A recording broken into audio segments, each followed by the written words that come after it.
Hi class, welcome to our lecture on international trade, chapter 10 from the... So what exactly is international trade? Essentially, it's the exchange of raw materials and other manufactured goods, and in some cases even services, across national borders. In fact, an economy is intertwined with other economies in four different ways. If we think of the Canadian economy, we're linked with other national economies, the US, in terms of trade in goods and services, trade in capital and labor, information technology, and of course the financial means. So what is the extent and pattern of international trade, and how much has that trade grown? Well, if we look at this diagram here, we see that this is the percent share of world exports in 2010, and we can clearly see here that China is at the top. They have the largest share of world exports, and that's followed next by the United States, Germany, and you can see Canada here is on the bottom, so they come in 12. And this is in 2000. Of course, with the events over the last few months,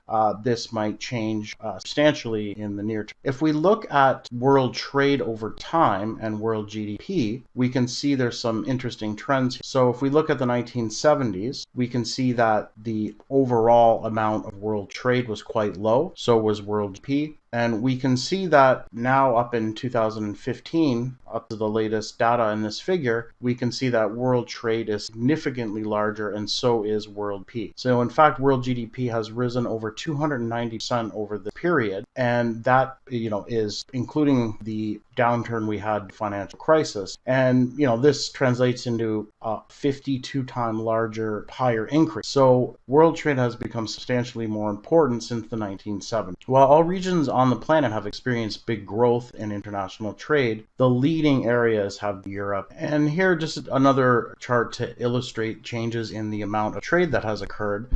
Here we show exports separated from imports. In 1971, and this is for Canada, exports were roughly $21 billion and imports were roughly $19 billion. If we look now forward at 2016, we see that that's increased substantially to roughly $500 billion. $500 billion. So we're going to talk today about three main trade theories. So we're going to talk about mercantilism, and that's sort of the way people thought about trade in the 1500s to 1800s. Then we're going to talk about absolute advantage, and that was developed by Adam Smith in the 1700s. And then we'll talk about comparative advantage, which was developed by David Ricardo in 1817. And if we think of the last two items here, the main point that they purport is the advantages of specialization. And it's really specialization that makes trade so beneficial to countries who adopt. So mercantilism. So here the primary objective was to increase the power of the nation state, talking about a number of centuries ago. Basically, people thought that the nation's wealth depended on accumulated treasures like gold or silver, and so they would encourage domestic production and exports, but discourage import. So they wanted to sell as much as they can to the rest of the world to get gold or silver,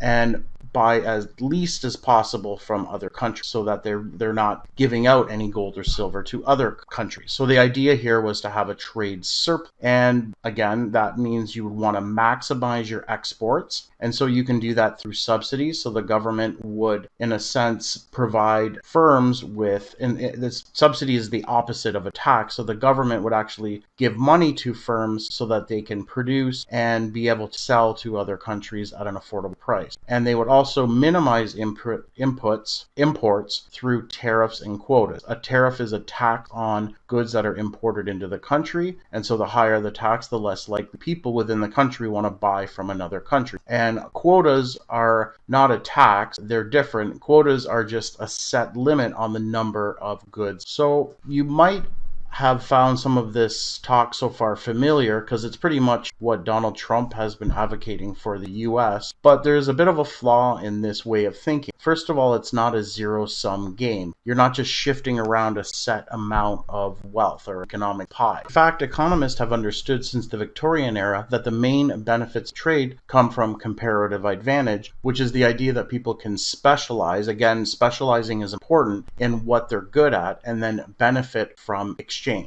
So let's talk about the theory of absolute advantage. So absolute advantage was first purported by Adam Smith in his book The Wealth of Nations in 1776. In terms of its definition, it's essentially the capability of one country to produce more of a product with the same amount of input than another country. So in other words, a country has an absolute advantage if it's more productive than another country at producing some good. Again, the idea is that a country should specialize in production of and export products for which it has an absolute advantage, and then import other products. For example, in Canada, we're not very good at growing pineapples, especially in the winter, so it would be better for us to import them, and then we would not have to produce them. We could produce them in the winter, but it would be very expensive. We wouldn't be as productive at it. We would have to spend a lot of money on very expensive greenhouses and hire very skilled labor to be able to do it, whereas other countries can do it much cheaper. So it doesn't make any sense for us to produce them when we can maybe produce something else that we have an absolute advantage in and trade that with the other country. Okay, so the idea is that you produce only goods where you are most efficient and then trade for the other ones in which you are not. Now, absolute advantage, again, that's from Adam Smith.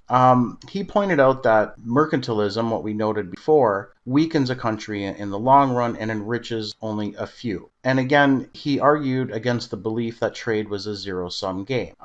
In terms of a zero-sum game, we're just saying that there's a set amount of wealth and we're just sort of shifting it around. And so the gain from one nation from trade would be the loss from another. But clearly, because of specialization and the fact that different countries have different levels of productivity and are just better or worse able at producing certain types of goods, there's actually, it's a positive sum game. You can actually trade, specialize and trade, and actually get more than if you weren't not. So that's the main flaw in the mercantilism argument, and trade is a positive sum game. Both nations can gain. So again, the theory of absolute advantage, it comes from a country, because it could happen in a country because they could have better skills, equipment, or other resources. We call this factor endowment. For example, a country will have a great advantage in pineapples if it possesses the right type of soil and climate, but the same country may well be at a disadvantage in growing coniferous. So nations, like firms and individuals, should specialize in producing goods and services for which they have advantage. They should trade for those goods, for goods and services for which they do not enjoy an advantage. And this is kind of just basic common sense. And in a nutshell, all we're saying here is that you can benefit from specialization and trade. And this drives from the fact that different countries have different abilities in terms of how much they produce of a certain good, given their inputs. In other words, they differ in terms of their productivity. You would get more of an economic pie to share if countries that have an absolute advantage in something produce that and then trade that with other countries for which they don't have an absolute advantage. And you can see that you can get a bigger economic pie, and then you just need to think about what the terms of trade will be, and both countries can benefit. And you can even think of this on an individual level, maybe in terms of your household production. If someone's good at a particular task and another isn't, but that other person is good at another task, you can always get more production by having people specialize in what they're good at. And then you get a bigger amount of production or economic pie. And then you just need to figure out how you trade that extra economic pie that you get. Okay, so let's test your understanding. So we have a very simplified example here. We have two countries. Each country can produce beer and wine. And the numbers in this table are the productivity per worker. So we're saying that on average in Fredonia, the citizens can make 4 units of beer per worker per some period of time. So let's say it's daily production. Okay, so in Fredonia it's 4. Wine in Fredonia is only 1. The productivity in Liberland is 3 and 4. So the question is, which country should specialize in which product? Well, we want to look for which country has the highest productivity. So Fredonia has the highest productivity of beer. They can produce 4 units of beer per person per day, whereas the Liberland, the other country, can only produce 3 per person per day. Now, in terms of wine, clearly Liberland has an absolute advantage. So in this case, Fredonia has an absolute advantage in beer, and Liberland has an absolute in wine. So we would want Fredonia produce beer, and Liberland specializing in producing wine. So suppose that additionally the working population of a country is 20 million, okay, of each country. So here we have 20 million in each country, and we have 10 billion working in each industry within each. So what's the total output of the 2 countries? Well, this table tells us all the information we need. We know that in Fredonia, each worker can produce 4 units of beer. So if they have 10 million in each sector, then the total output would be 40 million, and they would be able to produce 10 million wine. In Liberland, it would be 30-40. And so we can see here that if we add up the total production country, we would get 70 for beer. So if Fredonia and Liberland both produced beer, given that they have 10 million in each industry, they would have a total of 70 million beer, and both countries would have a total between both of them of 50 million of wine. So suppose that each country decides to specialize in the product in which it has an advantage. What will be the total output of each product, and what are the gains trade? Well, if they specialize, then we're going to have Fredonia putting all 20 million people into beer production. So how much are they going to be able to produce? Well, they're going to be able to produce 80 million units of beer, and they're not going to produce any wine. This is 0. And Liberland is going to produce 80 million units of wine. Their productivity is 4 per worker per unit of time, say daily, and they have 20 million people, so they're going to be able to also. And so if each country specializes in what they have an absolute advantage in, clearly we can get a bigger economic pie. So instead of a total of 70 units of beer, 70 million units of beer, we can get 80 million. Instead of 50 million units of wine, we saw on the slide, we can now get 80. So we can gain 10 million units of beer and 30 minutes of wine just by having each country special. And then now we have a bigger economic pie. We just need to figure out trade, and both countries benefit. So clearly it's not a zero-sum game.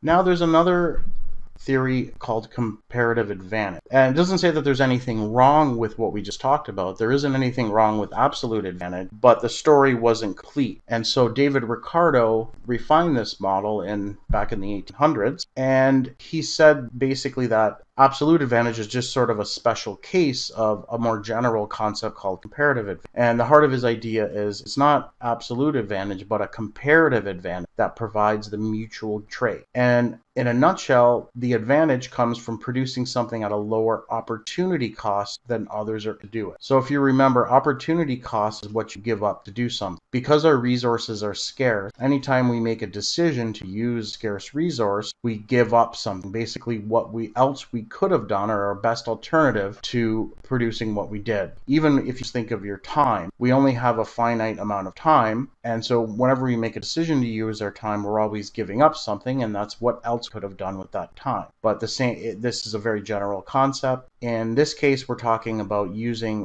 scarce resources to produce something. So scarce labor resources, or maybe something like fertilized soil to grow something. If we grow pears, but we also kind of like bananas, then to grow pears, our opportunity cost the bananas to produce. So he basically showed, in a very general case, that countries could specialize in the production of those goods in which on which it is relatively, not absolutely like absolute advantage, but relatively more productive. So even if a country has an absolute advantage in both goods or all goods, we can still find there to be benefits trade. So we'll look at an example of that shortly. And again, he basically showed that absolute advantage is special case comparative. So let's do an example. So we have 2 countries, the United States and the Philippines. In the table here, we have the number of bushels per day for each country. This is the productivity, like what we talked about before. So the United States is very productive at wheat. They can produce 4 units per person per day. In terms of beans, same thing. They can produce 4 units of beans per person per day. The Philippines has a lower productivity of 1 for wheat and 3 for beans. So the United States actually has an absolute advantage in both of the goods, but they can still gain trade, and we'll see why that's.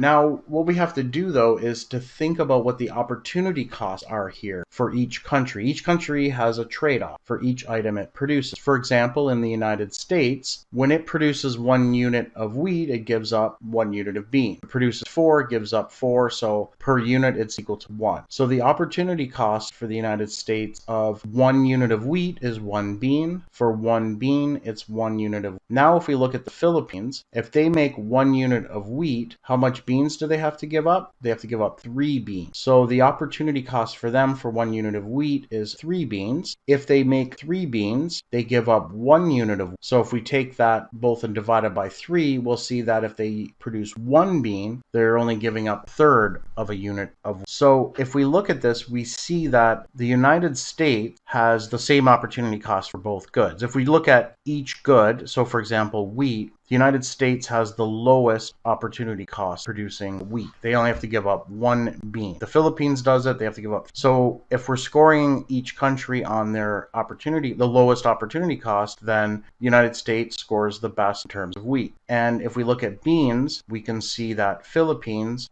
their opportunity cost is 1/3 a unit. They're really bad at making wheat, so when they don't make it, they don't have to give up much. So in this case, we have that the United States has a comparative advantage in wheat production, and the Philippines has a comparative advantage in bean. And so we're going to say that the United States is going to specialize and produce wheat, and the Philippines is going to specialize in beans. Okay, so again, these are the opportunity costs. So the US is comparatively better at making wheat. So again, it gives up 1, while the Philippines gives up 3. And in terms of beans, the Philippines has a lower opportunity. So again, they're going to specialize in bean production, and the US will specialize in wheat. And we'll see that they both can be better off specializing in trade. So let's look at a production possibilities data for each of these countries. So we're going to say that before trade, the United States produces at point C, so they produce 240 units of wheat and 160 units of bean. And we're going to say that Philippines, before trade, prefers point B, where they have 80 units of wheat, 60 units of bean. Okay, so these are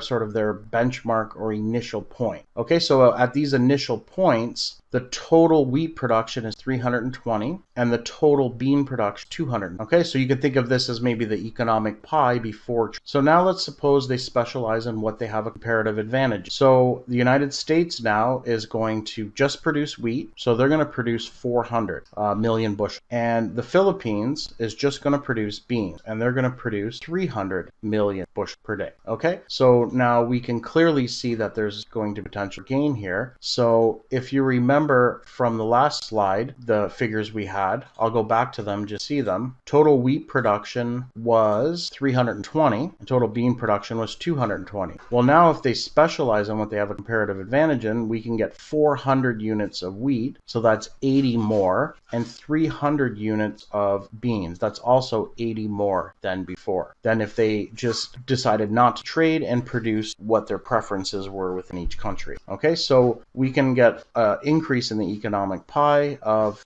80 million units of wheat and 80 million units of beans. Okay, so we have this bigger economic pie. Now we need to figure out how to trade it. Is there a terms of trade that they come up with that would make them both better off? Well, we can find a range for the term trade for our two examples. So we know that in the US, without trade, it costs 1 unit of beans to get 1 unit of wheat. Okay, so they're going to be specializing in wheat and then trading it for beans. So they're never going to pay any more than a unit of wheat for a unit of beans because they can make it on their own for that. So they would never accept less than 1 unit of beans of wheat. Now the Philippines, without trade, it costs them 3 units of beans to get 1 unit of wheat. So remember, they're going to specialize in bean production and then trade the beans for wheat. So they're never going to pay more than 3 units of beans for 1 wheat, because that's what they can do on their own. So we can clearly see that there's a range. So the price of 1 unit of wheat then could be between 1 and 3 units of beans, and both would be better off. So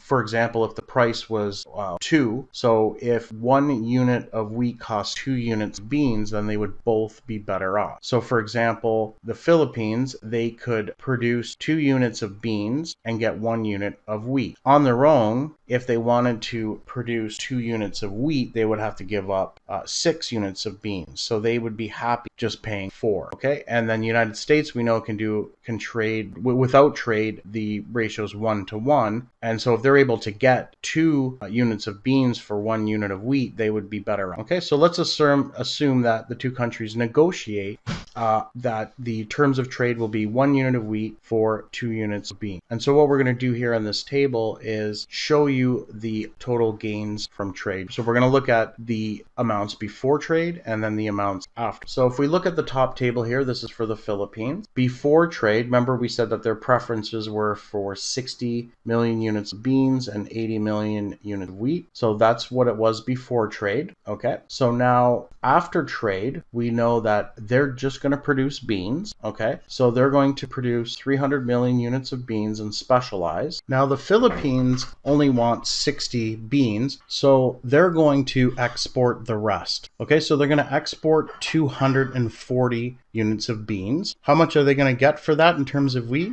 Well, we know the terms of trade are 1 to 2, so they're going to get 120 units of wheat. So they're going to import 120 units of wheat. So if we look at their gain will be 40 units of wheat. The United States, before trade, they preferred 160 units of beans and 240 units of wheat. Okay, so they produce only wheat, so they're producing the total amount of wheat that they can. So after trade, after they're going to specialize and then trade, they're going to produce 400 million bushels of wheat. Okay, now they're going to trade with the other country 120 units of wheat, million units of wheat. So that's going to be subtracted. In return for this, they're going to get 240 million bushels of beans. Okay, so now they end up with a gain of 80 in terms of beans. Okay, so if we compare this to this, we have an 80 unit increase, 80 million bushels of beans. So that's their gain in terms of beans. Their gain in terms of wheat is going to be 280 minus 240. And so that's 40. Okay, so clearly, even though the United States has an absolute advantage in both goods, they can still gain from trade. What matters is your opportunity cost. So what matters is your comparative advantage or relative advantage. Now, so again, overall, we have a gain of 40 wheat for the Philippines and a gain of 80 beans and 40 million units for the United States. Now, let's look at let's illustrate this on a diagram. Here we have the United States. This is the United States production possibilities curve, just a line in this example. And this is just plotting the points on their production possibilities table that we saw earlier, okay? And so before trade, they preferred this point, which was the 240 units of wheat and 160 units of bean. Now, after trade, what they're going to do is specialize in wheat production. So they're just going, think about starting here, they're going to produce 400 million bushels of wheat, and then they're going to trade that at a 1 to 2 ratio. So if, for example, if we want to know what the trade line is, if we want to plot this terms of trade here, which is what we're doing, then we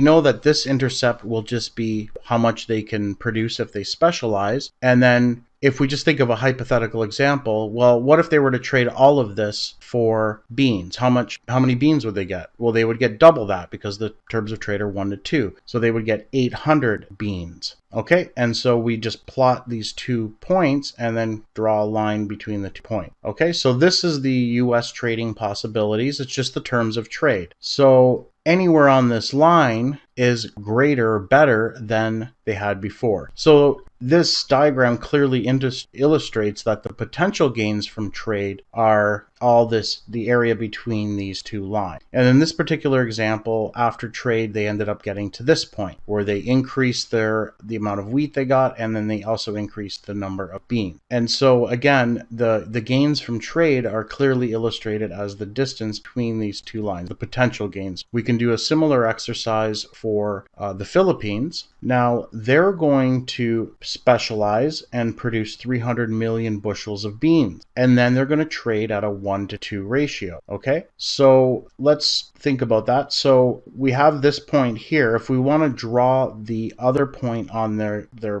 possible trading points or their terms of trade line, we just do a hypothetical. We just answer a hypothetical question. Well, if they wanted to trade all of these beans for wheat, how much would they get? Well, again, we know it's a 1-to-2 ratio, and so they would get half this amount in wheat. And so the point here would be 150. Okay, and so after they specialize and they agree to a terms of trade of 2 beans for 1 wheat, they could be anywhere on this line. And again, this line is above the line, their original production possibilities curve that they would have if they didn't get involved in any trade. And if you remember, before trade, they preferred this point. And then after trade, now they're going to be at this point. And this is where they gained the amount of wheat. Okay, so in both cases, we have the original production possibilities curve. Then we draw in the terms of trade, and we can see that it's above the original production possibilities. So we can clearly see that there's mutually beneficial gains from trade, even if, again, one country has an absolute advantage in both goods. So some of the other advantages of free trade are lower prices. With free trade, you have the ability to access world markets. Specialization results in cost advantages, obviously. Higher productivity means lower cost per unit. And with competition, these cost savings can be translated into lower prices to consumers. We also have higher overall incomes because we have a bigger economic pie. Remember from the beginning of the course, production or GDP is equal to income. So free trade increases the levels of output worldwide. It means higher levels of income. Again, trade is not a zero-sum game. And we also can benefit from a greater variety and quality of products. And of course, increased competition. If there's more firms, if we open up to free trade, we have more firms, we have more competition, and that could also potentially lead to lower prices. So, I mean, there's a big question here. It's kind of simple what we just did, and I mean, there's a lot more complicated analysis on this, and I think most economists would agree that free trade is beneficial. And you actually don't even need to have models. You can just even think about what were to happen if Mississauga closed its borders to everyone and wanted to not trade with anyone outside of Mississauga. Would our standard of living be higher or lower? Well, it would of course be much lower. First of all, to get vegetables and things like that in the winter, we're going to have to grow them in very expensive greenhouses. That's going to increase their cost. Although Mississauga is a fairly large city, it's not large enough to be able to support multiple car manufacturing plants. And so you can imagine how expensive the cars would be that we would be able to produce. And you could go on. There's many things. I mean, it's always, trade just means people are specializing, and when people specialize, they produce more. It's going to lead to a higher standard of living. So that begs the question, why is trade in general more of an exception rather than the rule throughout history? Well, again, why does the question of free trade still divide countries and lead to such a acrimonious debate? Example, like what we're seeing with Donald Trump's state. Well, one of the reasons is we need to realize that not everyone benefits from trade. So the overall benefits will exceed the overall cost, but you're not making everyone better off without making someone else worse off. So you have a situation where you have winners and losers. So we can look at a detailed example just using simple demand diagrams. So in this first diagram, we have the supply of wine in France. So we're talking here about a particular type of wine. So that's the supply curve, the domestic supply curve for wine in France. And this is the domestic demand curve. So this supply curve represents the behavior of the firms with respect to different prices, how much they would produce. The demand curve shows different consumers' willingness to pay for this wine, and the equilibrium price, if there's no trade, so the domestic price would be $5 per liter of wine, and 15 liters of wine would be per month. If we look at Germany, they tend to have a much larger demand, and their supply curve is more inelastic, more over to the left. The interaction of supply and demand, in other words, the equilibrium price, is much higher in Germany at $8, and they produce less wine. So the market conditions in Germany lead to a higher price and less output. The market conditions in France lead to a lower price and a higher output than in Germany. So now, what happens if we open things up to trade? So if we allowed free trade to enter, if we allow free trade, we can think of just having both of these markets together. So if you were to imagine just adding these two supply curves together and adding these two demand curves together and finding the new equilibrium price, we would find that that would be $6.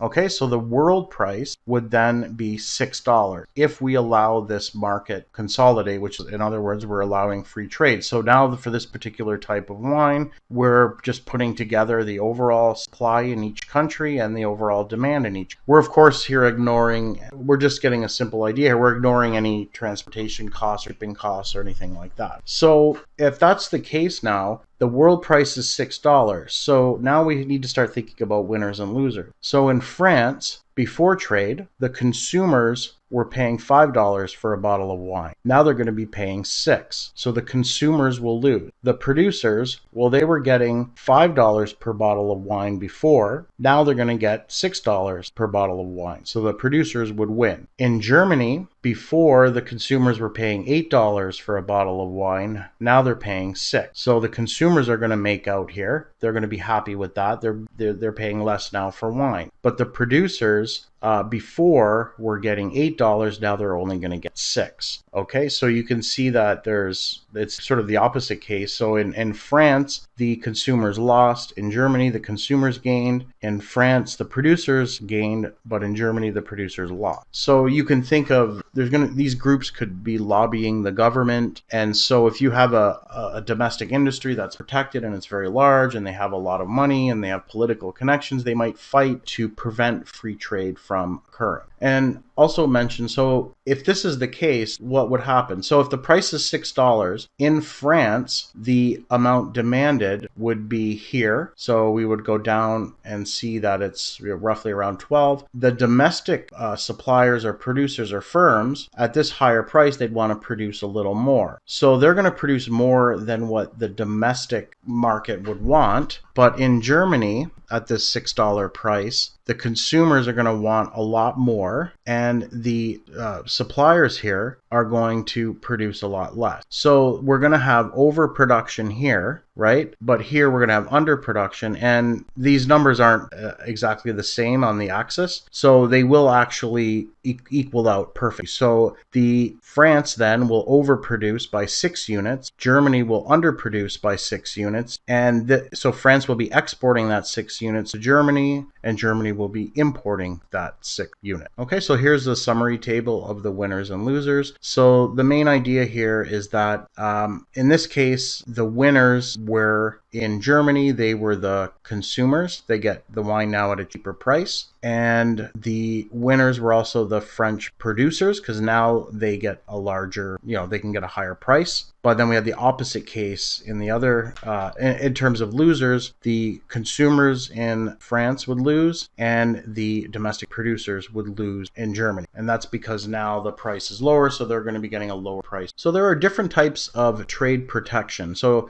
trade protection is a term for, essentially, in terms of the word protection, we're thinking of protecting the domestic market from foreign competition. So there's different ways in which the government can limit the amount of competition or limit the amount of imports. So one is just a direct import quota. So this is just a restriction, or basically a restriction on the number of imports. So it's a set number. For example, Canada might say there are only 100 imported cars from Japan allowed per year. So that would be an import quota. Alternatively, and this is more popular, they can implement tariffs. Tariffs are just a tax on imports, so a tax per unit. And so the higher the tariff is, the less people would want to buy from another country in Canada, because they got, this tax is imposed on the unit, so it makes it more expensive. And another type of trade protection is currency exchange control. And essentially with this method, the government only allows the citizens to buy a certain amount of foreign currency. And that's actually done in China. And there's also bureaucratic regulations. Instead of doing any of the above, we could put in certain restrictions or red tape that, say, an importer would have to follow to be able to import the good. And it could be that this red tape or these regulations are very cumbersome and they act as a disincentive. So and they'll end up costing the importer money. So you end up with price being higher and then again less people wanting to buy. And there's also voluntary export restrictions. So this is just sort of an agreement between the two countries to limit the amount of trade. There might be certain situations. So again, a quota is a limit imposed on the production or sale of a product.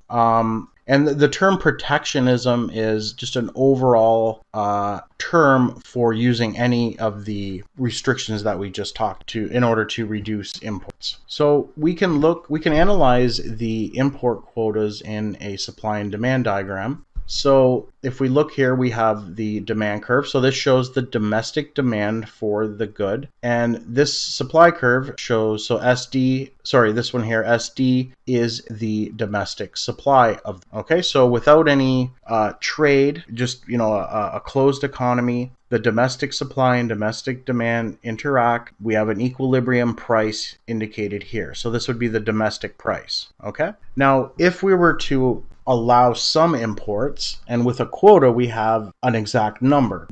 The exact number would be the distance between the two curves. So if this distance were, say, 100, then that would be the import quota. So we're just essentially saying this is the domestic supply, and we're going to allow in a certain amount of goods. So the supply curve then is going to shift over to the right by the quota. Okay, so the horizontal distance between these two lines is just the amount of the quota. Okay, and so we have our supply and demand, and if we do allow the quota, then the equilibrium price then would be PQ. Okay, and so in that case, we now we can compare that to the world price. If we allowed free trade, the world price would be here, and the total amount of imports would be the difference between A and C. So at the world price, the domestic supply would be fairly low here at point A, but the consumers would want to buy this amount at point C because this is a much lower price. And so this whole distance between A and B would be the amount of imports if there wasn't any quota or any tariff, or if we just allowed free trade. But if we impose the quota, we're going to reduce the amount of imports from the distance between A and C to this distance here,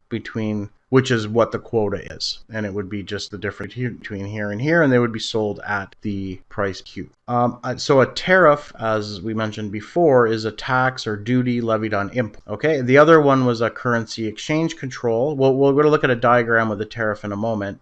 Just to remember, currency exchange controls is just the government putting restrictions on the amount of foreign currencies that can be obtained. And so in that way, you need foreign currency to buy goods from another country. If you don't have it, you can't do that. So that's one way to restrict from buying for a country. So if we look at our diagram and analyze the effects of tariff, well, that's what we're going to do. We're going to look at the effects of a tariff with our simple supply and demand diagram. So again, in this diagram, we have a supply curve that represents the domestic supply. We have a demand curve that represents domestic demand. Here is the world price. At the world price, the distance between A and B would be how much would be imported. So this would be the imports before the tariff. And if the government were to implement a tariff, say of this amount per unit, then that would be the new price. That would be the price with the tariff. So that you have the world price, and then you're just going to be, anyone buying that good in the country would have to pay the world price plus the amount of the tariff. And so if that's the case, that's going to make some suppliers want to maybe supply a little more because they can get a higher price, and that's going to also reduce the demand. So what you're going to do is reduce the overall amount of import, and that's what the objective of a protection. And so one one of the big differences between a tariff and a quota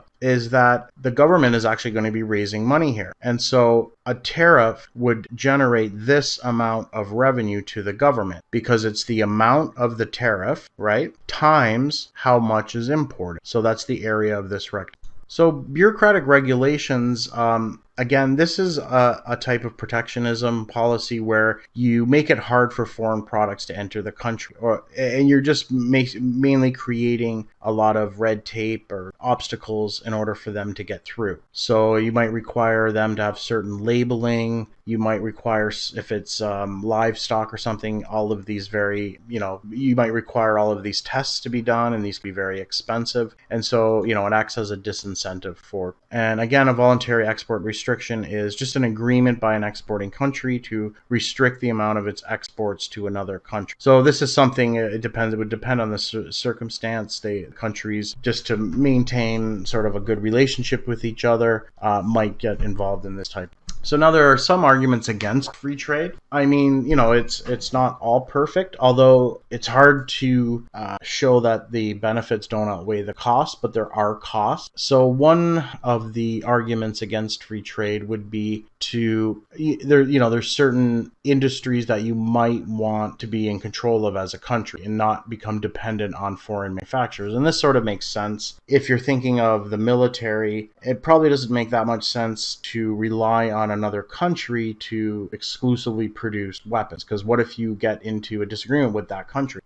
So for certain things, it might make sense to actually have your country do it itself, regardless of its productivity. Another argument is the infant industry argument. So you could think of maybe if the Canadian government wanted to have a Canadian bicycling industry that they're very proud of, then they would want to protect that at first with tariffs, protect it from foreign competition till it matures, and then later on it could maybe open it up to foreign competition. However, in this case, usually politically it would be difficult to get rid of those tariffs, and so you basically created maybe an inefficient industry that's protected by tariffs, and so in the country the prices for bicycles will tend higher. Another argument would be a cultural identity argument, and this sort of thing is, I guess, in a nutshell, saying we don't all want to eat McDonald's, right? So this argument is saying that if free trade and globalization gets very large, then we may all just be eating sort of standardized foods. And I mean, this isn't a very strong argument because many countries have different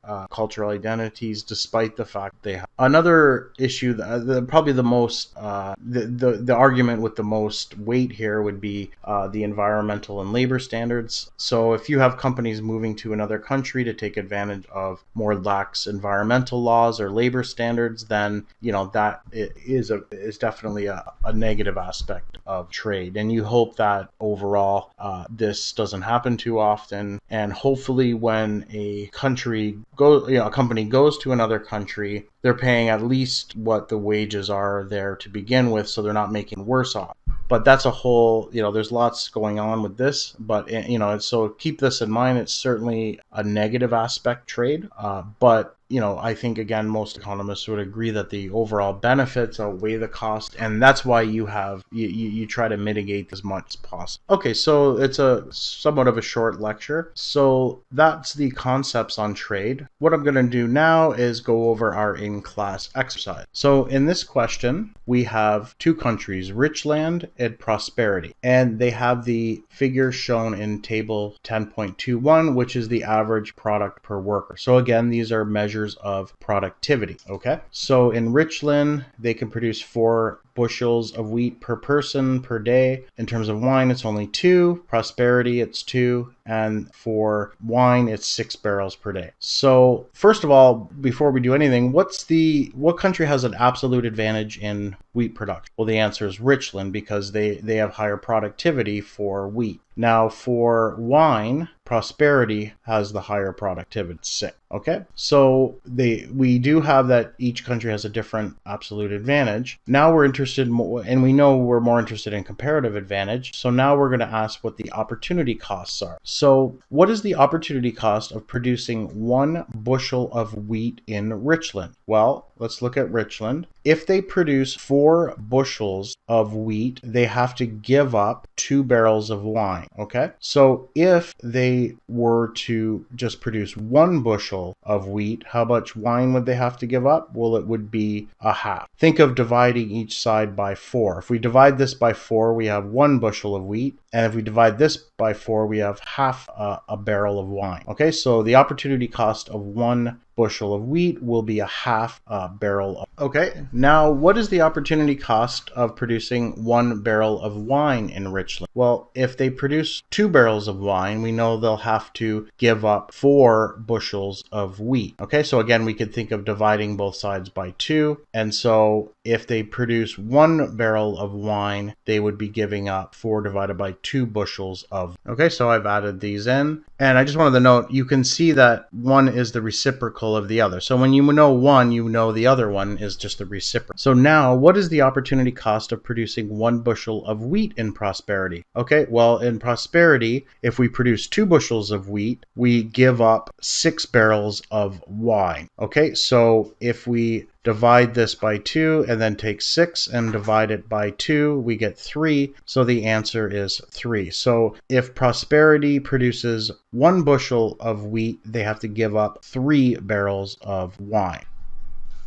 And so for D, what is the opportunity cost of producing 1 barrel of wine in Prosperity? Well, we know it'll be 1/3 because it's the reciprocal of this, but let's just look and make sure we understand why. So if Prosperity produces 6 barrels of wine, they only have to give up 2 bushels of wheat. So if we take this and divide it by 6, and then we would take this divided by 6, we would get 2 divided by 6, which would be 1/3.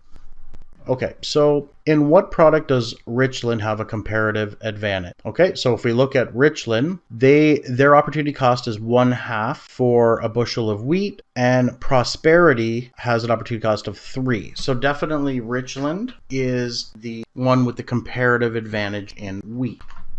What about Prosperity? Well, if we look, they have an opportunity cost for, so if we look at each country and then look at wine, so for wine, Richland's opportunity cost is 2, and Prosperity, it's 1/3. And so we know Prosperity has absolute advantage or comparative advantage in wine. And so that's what the goods that they will specialize in respectively. Now it says, suppose the labor force in each country is 10 million. Fill in the missing production data in table 10.22. Okay, so let's look here. So we're given Richland's production possibilities. This is what they are for wheat. So they could produce 40, 30, 20, 10, and 0. Okay. And then now we know that there's, 10 million people in each country. So we know that that's where this 40 is coming from, because we know if they put all of their 10 million people into producing wheat and the productivity is 4, they're going to get 40 million units. Okay. So if they were to put all of their workers into wine production, how much wine would they be able to produce? Well, in Richland, we know that they would be able to, each worker would be able to get 2 barrels of wine. So 10 million times 2 would be 20 million. Okay, so this here would be 20 million. We know this is going to be equal to 0. Because at this point here, they're putting all of their resources into wine production. This is the most they can make with wine, in wheat. If they used all of their workers, it would be 40. And so they wouldn't be putting anything into wine. And now we know we're just going to be working with linear production possibilities curves. So we can just easily fill these in. This is going to be 5. This is going to be 10, and this is going to be 50. Okay, and what about Prosperity? So this is what their production possibilities are for wine. Now, in terms of wheat, if they were to put all of their resources into making wheat, their labor, their 10 million people, they would be able to produce how much wheat? Well, they'd only be able to 20, which would be 2 times 10 million workers. And we know if they put all of their resources into wine production, they're not going to be able to any wheat. Okay, and then we're going to have here, like before, it's going to go up by 5. So we're going to have 15, 10, 5. Okay. And also, okay, so for question G, it says fill in the missing production possibility data for both countries. We did that, but just below it says something important. It says suppose that both countries are presently producing combination C. So they're both initially without trade going to be at point C. Okay, so both. Okay, and then now it says to fill in the blanks in table 10.23. Okay, so this is the total output in millions of units, and we're looking at each country. So this is pretty straightforward. We're just going to add up these figures here. So if we look at wheat production in Richland, they'll produce how much wheat? Well, let's look. They'll produce 20. In Prosperity, how much will they produce of wheat? Well, if we look in Prosperity, wheat 10. And so the total will be 30. Okay, we do the same thing for wine. So for wine production in Richland, they're going to be producing 10. In Prosperity, they're going to be producing 30 bottles of wine. So the total then will be 40.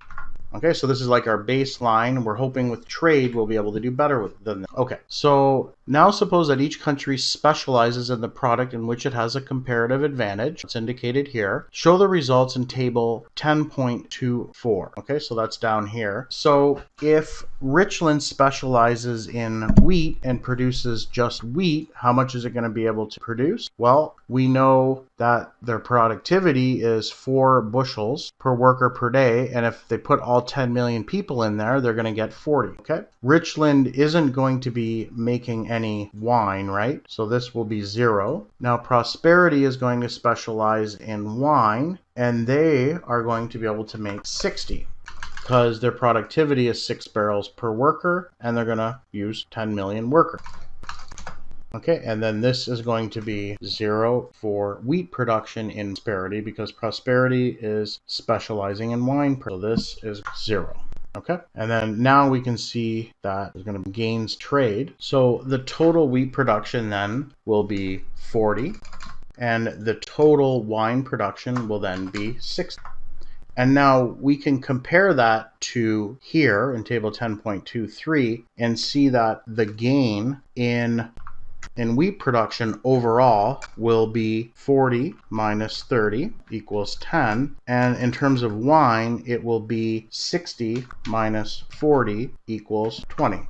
Right? We're comparing this here, this 30 to this 40, and this 40 to this 60. Okay? Now it says, okay, so that's J. So the joint gain from trade, well, they haven't really traded yet, but the potential joint gain would be 10 units of wheat and 20 units of wine. And that's what we calculate here. Now it says, suppose that the two countries establish the terms of trade at 1 wine is equal to 1.5 wheat, and Prosperity decides to export 12 wine to Rich. And then it says to complete in this table here to show the gains of trade separated into each country. Okay, so how do we do this? Well, the first thing we want to do is put in is to think about what they had before and then after. So let's think about Richland. So before trade, they had how much units of wheat? They had 20, okay? And then how much are they consuming after trade, okay? So actually, let's first figure out what they have after trade. So they're going to specialize in wheat and produce 40 bushels, okay? And we're told here, Prosperity decides to export 12 units of wine to Richland. Okay, so if Prosperity exports 12 units of wine to Richland, how much is Richland going to give them in terms of wheat? Well, they're going to give them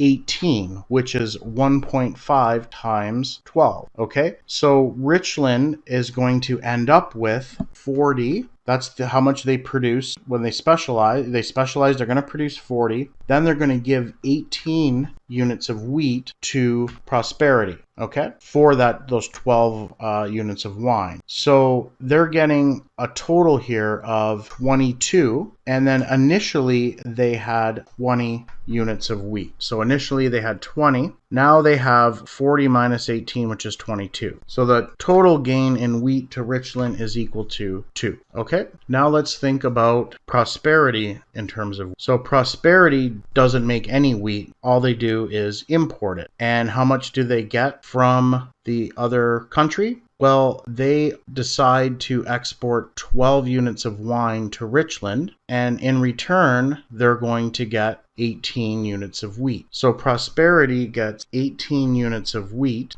and now we want to subtract for that what they had initially. Initially, Prosperity had 10 units of wheat, and so they gained 8. Okay?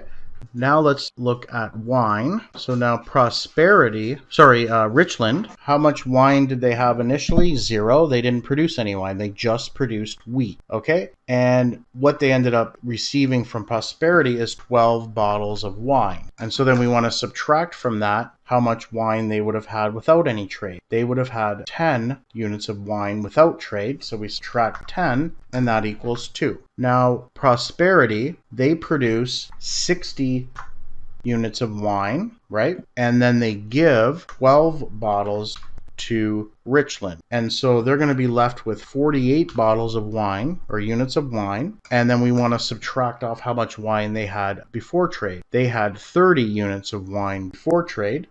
And so 48 minus 30 equals 18. Now we know this is going to be correct if we add them together and they equal to what we did in part J. So in part J, we know the total gain of wheat was 10. So here we add 2 and 8 and we get 10. So we know that's correct.